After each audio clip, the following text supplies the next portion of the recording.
Runic Cross said, I'm new to this channel and I really love your content so far. My question is simple. First off, thank you for that.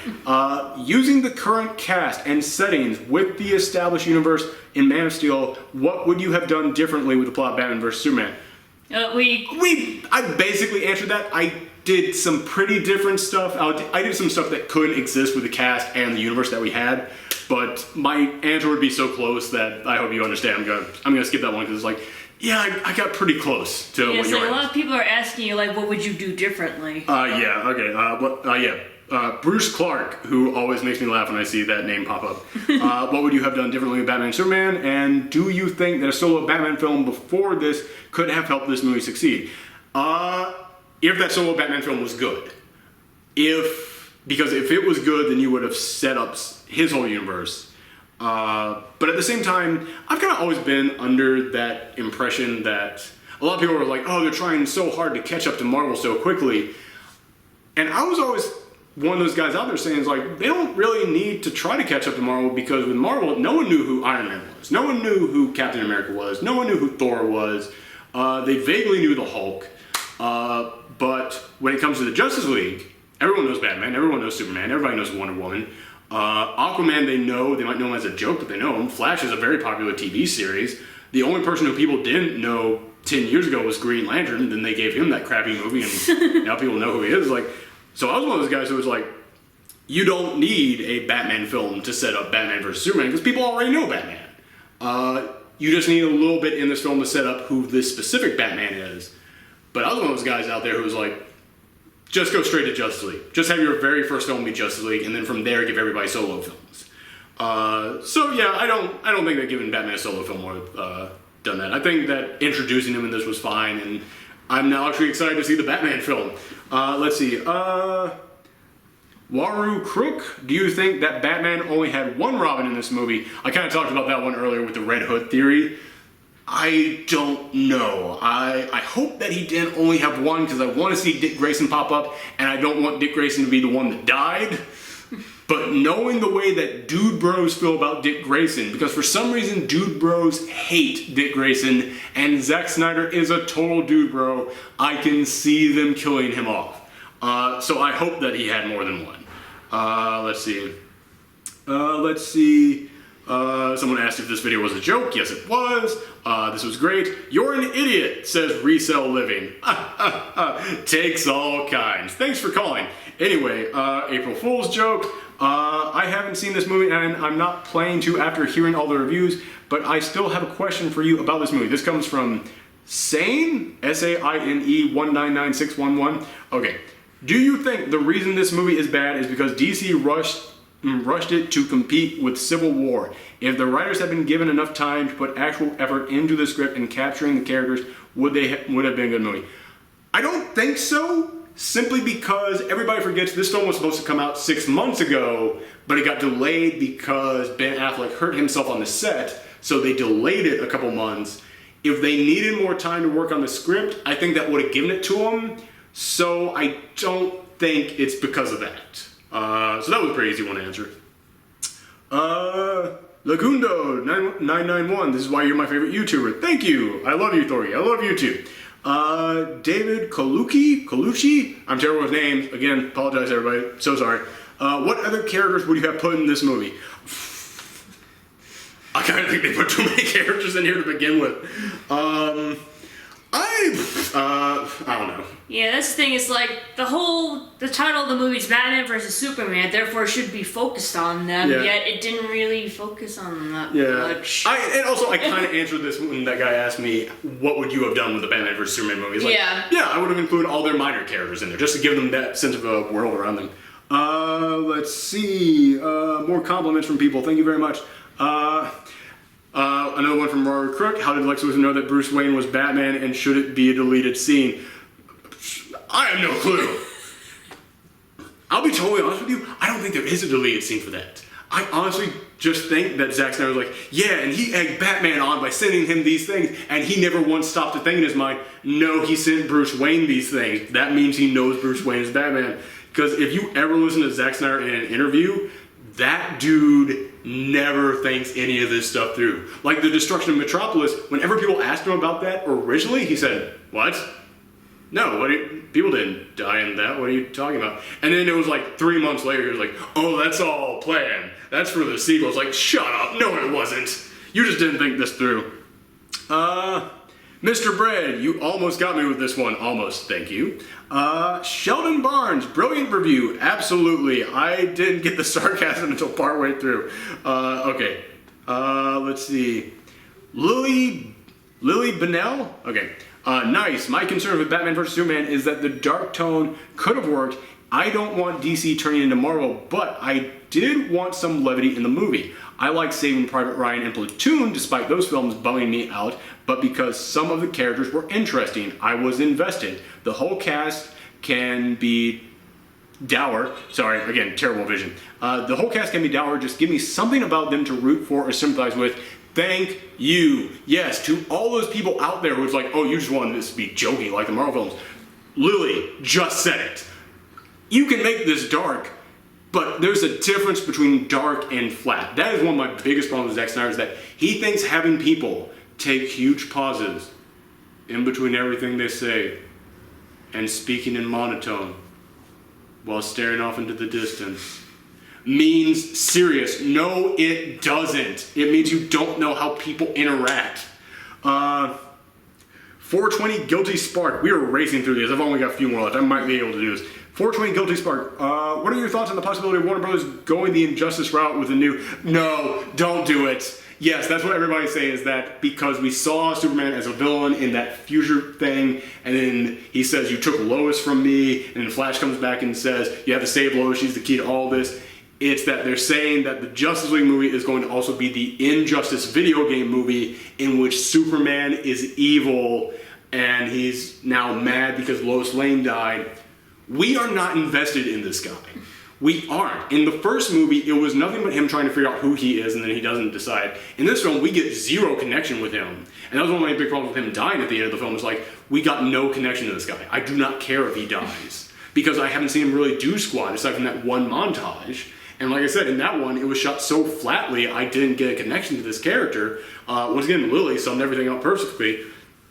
So, yeah, if you then have him come back to life and he's instantly evil, I'm not going to care. I'm not going to feel anything for this guy. It's like, yes, stop that monster. He's a big emotionless robot who just destroys stuff. It's like, I will not have that connection. And it won't feel weird as it did in Injustice, seeing the good, happy Superman turning evil. In this one, if this Superman turns evil, as I said, I already had a coworker who, after the first one, was like, no, this is the Earth 3 movie. So I was like, yeah, do not do that. Gianluca Zillo, what do you think about all the explaining Zack Snyder did to try, all the explaining Zack Snyder is trying to do lately about this movie? I think, as I said, this is a dude who does not think things through, but then the moment that people come out and go, what the hell was this? He comes up with whatever explanation he can come up with it. And the big one that I heard in interviews, people have been calling about, oh my god, Batman murdered in this movie. He killed. The explanation he had was that it wasn't murder, it was manslaughter. That's what a sociopath says. A sociopath says that. Because, yeah, like, there was that moment in which he shot that car that person was on, and the car blew up, and that dude clearly died in that, and I leaned over to him and said, that guy clearly died, right? And I thought, I was like, no one's gonna bring this up. Everybody's been bringing this up. Everybody's been saying, okay, this is a Batman who murders. And yeah, the fact that he's coming out and that's what he's coming up with, because what he said was, it's not really murder, he's just blowing stuff up and the criminals happen to be there, and Batman, this is the exact thing he said, and Batman looks at that like, well, that's out of my hand, they just happen to be there. That, you do not get this character if that's it. It's like, it doesn't count as murder because I just blew up the thing you were standing on. That's not actually murder. It's like, you're a sociopath, man. No one actually thinks like that. That's insane. It's like, I had to say, like, when Batman used the kryptonite against Superman, I thought he was gonna like carve the kryptonite into bullets and use it as a gun to shoot him, because he's already been shooting people in this movie. So I'm like, is he gonna make kryptonite bullets to kill Superman too? Jesus Christ! I would not have been surprised. Steven Man, Cool Stuff 26. Jesus fuck. I didn't kill Superman, that kryptonite bullet did. That's the exact explanation that Zack Snyder just gave. That's the exact... Guns don't kill people. Batman does. Let's see. What do you think of Ezra Miller cameo / dream sequence? We've already talked about this a dozen times. Like, the dream sequence was dumb. They just shoved it right into the middle of the movie. Ezra Miller looks okay though. I'm okay with him as Flash. Big Nate just said, can you please review Wreck-It Ralph and the Ratchet and Clank movie? Nothing to do with this, but yeah, okay. I would gladly get to those. Oh, definitely. Yeah, totally. I would love to review those with you. Yeah, you're actually the big animation nut between the two of us, so I could actually put you on that show. Alright, Red Icing Guide. This question is not about the movie itself, but its true purpose of opening the entire DCU into the movie genre. Whew. I'm sorry, I'm getting exhausted after going through these. How far will movies go into the DCU? In addition to Suicide Squad, will they go only as far as other popular groups like the Teen Titans and JLA, or do you think they will go further, all the way to the groups of individual heroes from the Justice League International or the Outsiders? I think for now we're just going to stick with the basics. I think we're just going to stick with the main, like the heroes of the Justice League and some of the other big groups. Although there was talk of a Blue Beetle Booster Gold movie, like they mentioned that might be happening like about 4 or 5 months ago. That was in the discussion. Those guys are all about comedy. They're all about a buddy duo. I feel after this movie and after everybody going, this was way too serious, way too dark, way too one note. I feel like after that they might dust that off again and be like, hey, maybe this. Yeah, I can see that.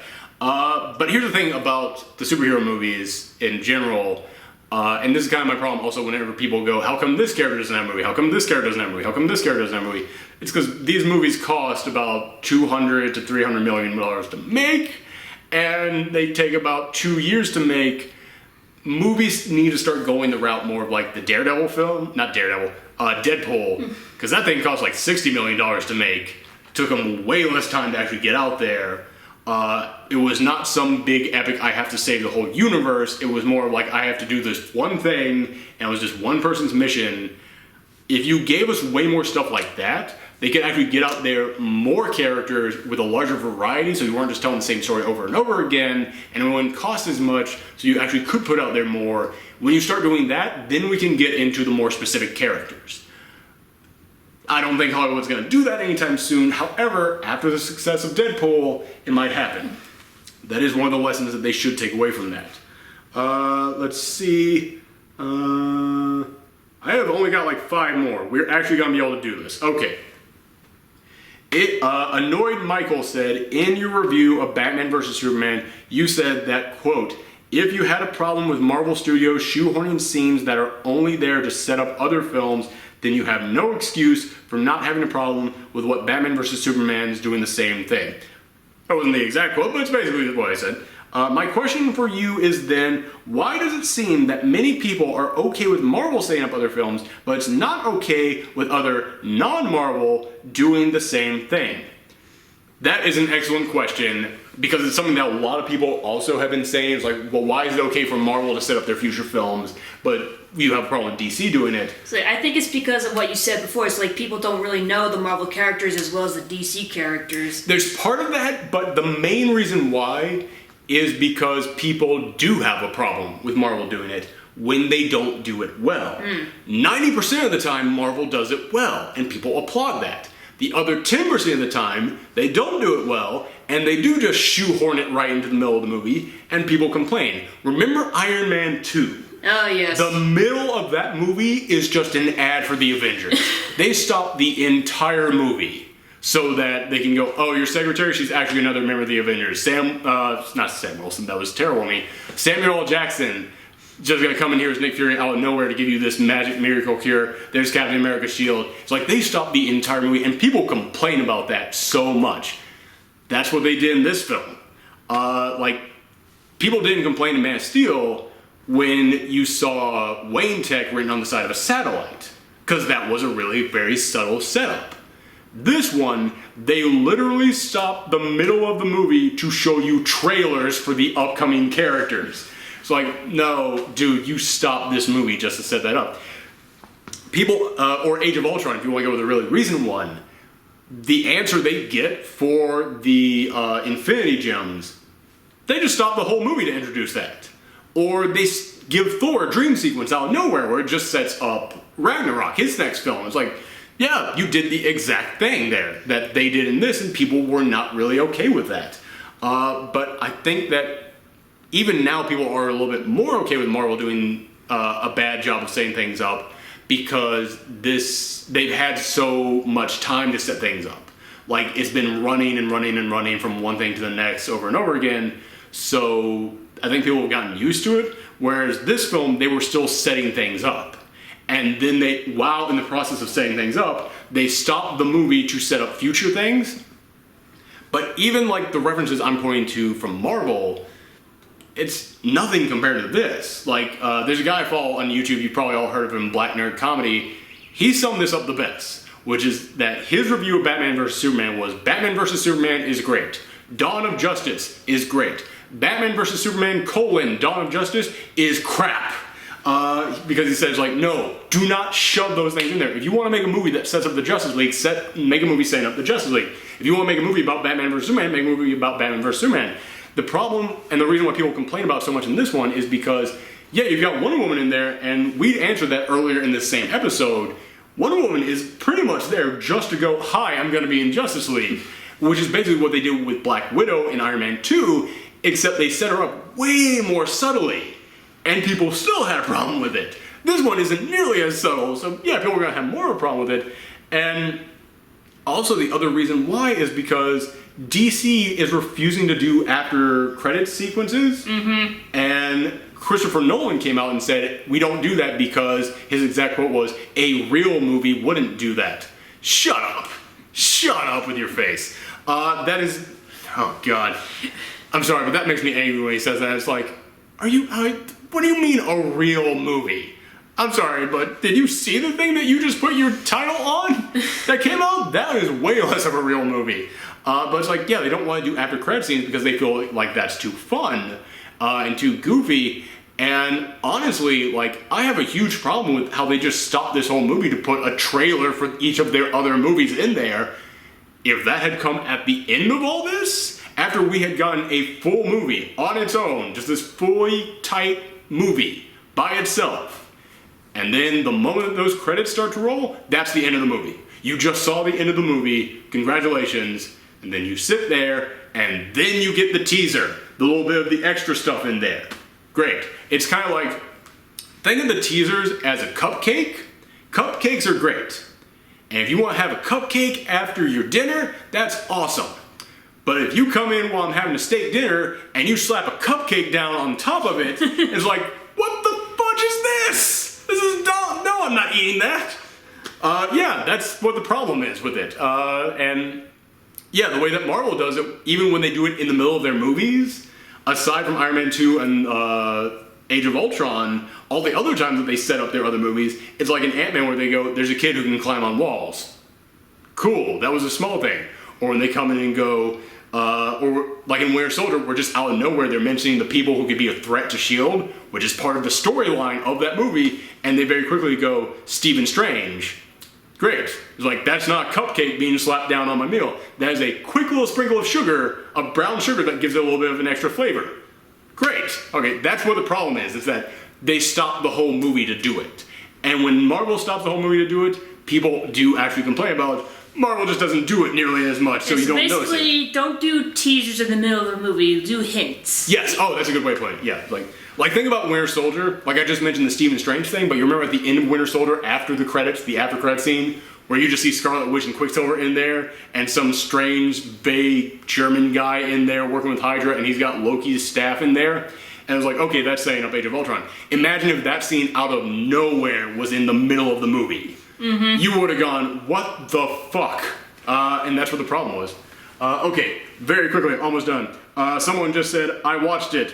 Thank you. Then. Thank you, Jane Francis. Ace of Jokers 099. Rather than just this film, what would you do to change the DC Cinematic Universe to make it better? Make it fun. Make it fun. Make it upbeat.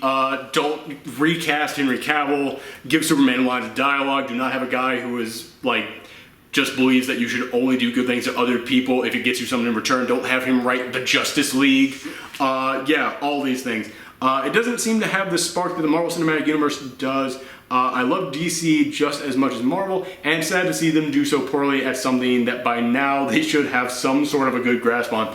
Yeah, exactly. Like I said, the reason why Marvel has a spark is because that spark is called fun. That spark is called, I want to go and see this thing. I want to go and watch it and feel good about myself, and I want to have highs and I want to have lows. This movie is just...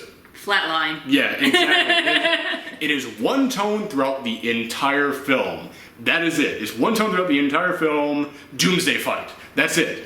Marvel, high, low, fun, scared, sad, happy. That is it. People want the entire gambit. That's it. Let's see. So yeah, what do I do to change DC Cinematic Universe? Reboot. Reboot, baby. I'm sorry, but yeah. I know I pitched a little while ago how I feel they could turn this around. They could. They could totally turn this around. With the people running it right now, I don't see it happening. And yeah, I am excited for those other solo films. I'd still be excited for those other solo films if they just rebooted Superman and went, okay, we're starting this all over again. But those other films are still gonna be fine. We're gonna still make a Wonder Woman film, everybody. It's gonna be fine. It'll just be set in a happier universe. Let's see. Ruined Brute. I think it depends on how you walk into this film. Like, in my case, I walked in worried about that it's gonna suck, be bad, terrible, etc. I walked out saying that was alright. And Professor Thorgi, I hope you see this comment and think about it. Yeah, we have actually talked about this. Yes, that's the attitude I came in through, and I walked in way more positive, you walked in way less, and then it just evened out really. We both agreed. It was like bleh. Yeah, I did. And the last one, I skipped this one because it was long, but I've read longer ones by now. Last one, Nico Dejarme. I'm really sorry. I am terrible at pronouncing names.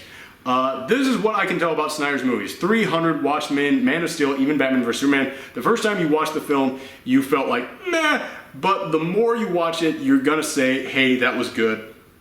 That scene was fantastic, etc. I don't know what's up with that. Maybe I'm just not prepared enough for the spectacle Snyder prepared. But yeah, in my opinion, the film was great and probably the best DC film yet. If we're counting the Nolan Batman films, then I would disagree with that part. But it was, I don't even know if I'd say it was better than Green Lantern. Because with Green Lantern, I was working in a theater at that time, and I thought that film was bad, but I did see little kids running out of the theater reciting the Green Lantern Oath, and I was like, they got something. Yeah, I don't know how many kids got stuff about Batman vs. Superman. Yeah, it's like Green Lantern was bad, but at least there were fun parts. That's the thing, and that's why I think little kids were quoting and stuff. Yeah, it's like kids would have enjoyed that film. Yes.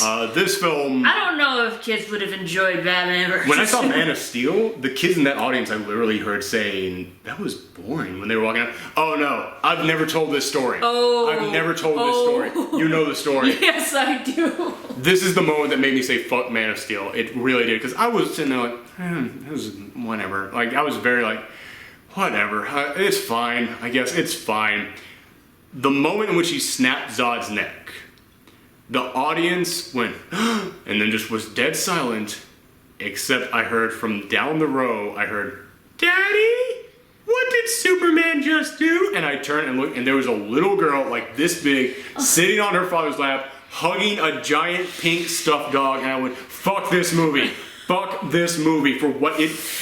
And for anybody out there saying like, well, the father should have known before taking her little girl to see this. It's Superman, okay? I'm sorry. I know that everybody out there is like, well, how come these heroes can't be for me? Because it's Superman, okay? Like, it's one thing if it was Deadpool, but this is Superman. It's someone who's You got an R-rated Deadpool. You got Batman going in there being super dark and gritty. You got all those Nolan films. I ain't complaining about any of that. You make Superman a film that little kids can't see, you fucked up. Do not come in here and blame the audience for not getting it. Do not come in here and blame the critics. You messed up. I'm sorry, I've been waiting to get that one out for a while. I can tell. But yeah, as for what they were saying, like, I'll admit Watchmen I got more positive on after I saw it. Because when I saw it, I was like, I don't really know. This isn't really capturing the tone I felt in the book. But afterwards, I was like, he did the best he could. He did the best he could with what many people called an unfilmable comic adaptation. 300, on the other hand, though, I thought that was awesome when I saw it in theaters, and then afterwards I was like, that was really kind of dumb. Yeah, me too. Well, then again, I haven't really seen these movies more than once. I've only seen... Yeah, me neither. Yeah, so it's like, I don't know if I'll get the same reaction if I see them again. Yeah, Watchmen's like the only one that I really watched twice, and the second time around I was like, he did the best with what he had. This is actually an okay film. It is actually not bad. People were just being negative on because it's like, this is not the tone that Alan Moore won with this film. It's like, yeah, it's kind of a little bit exaggerated. And it does have problems with capturing like the human feeling, I feel. But he did the best with what he could. And Watchmen really is an unfilmable movie. It really is. You can't turn that 12 issue long comic book into a giant movie. And he did about as good as he could have with it. 300, yeah, he captured that book very well, I felt. But it made me kind of realize, that book was kind of dumb. That book was kind of just people beating shit up for 3 hours. All right, cool. Did Zack Snyder also... Zack Snyder. Did Snack Spider. Did he also direct, do that Owl movie? Oh yeah, that one you actually saw. I have not seen that one. Oh fuck. That face. The visuals were nice. As I said, make the dude a cinematographer. But the plot line was confusing. And the problem is, they didn't really establish the characters, so it's like, all these owls seem the same to me, so it's just... Well, that's just owlist. That's speciesist.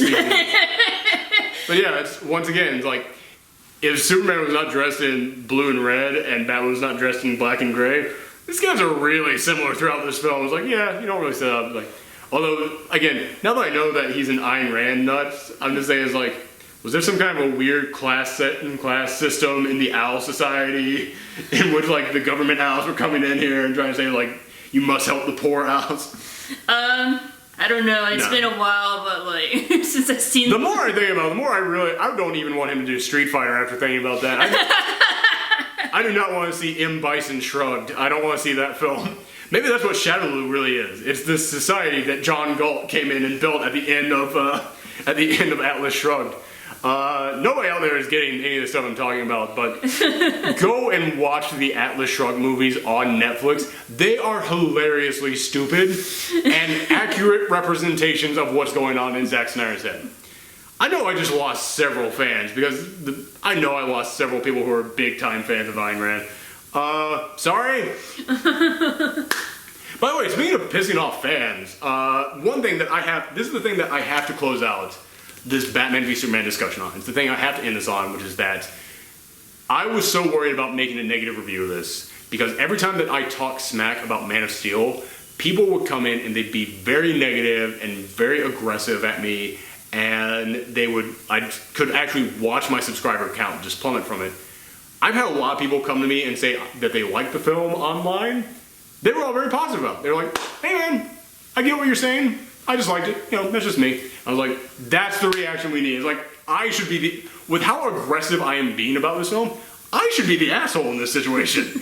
And yeah, I'm so happy to see everybody coming in here and just being like, hey man, I really liked it, but you know, it's just me. Whatever. I totally see what you said. I've had many people say, I really like this film, but I really thought your video was fun. And I was like, dude, I am so happy to see such a great discussion kind of going on. So many people with an actual mature stance on this. Because yeah, I was being really an asshole about how much I didn't like this film.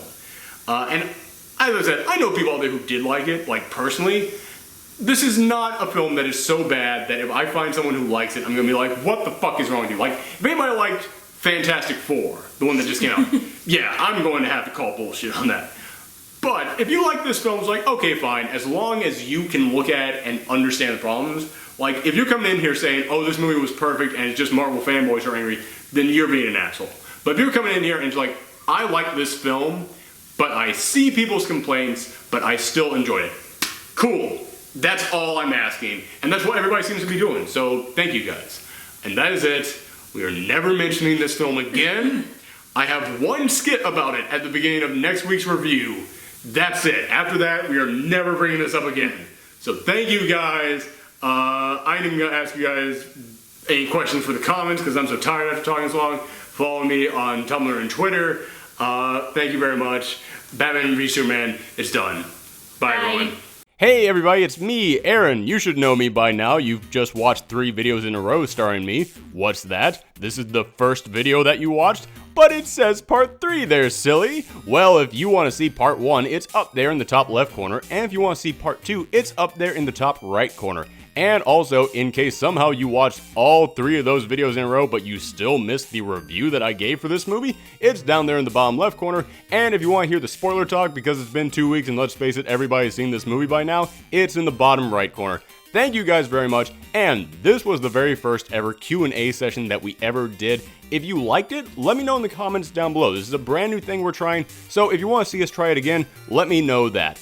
Thank you, everybody. Make sure that you come back next time, and make sure that you spread this around. It is the best way to help out this channel, and I appreciate every single person who does it. I do, really do. Thank you. That guy right there, you're sharing it right now. Thank you. You're awesome. All right, everybody. See you next time.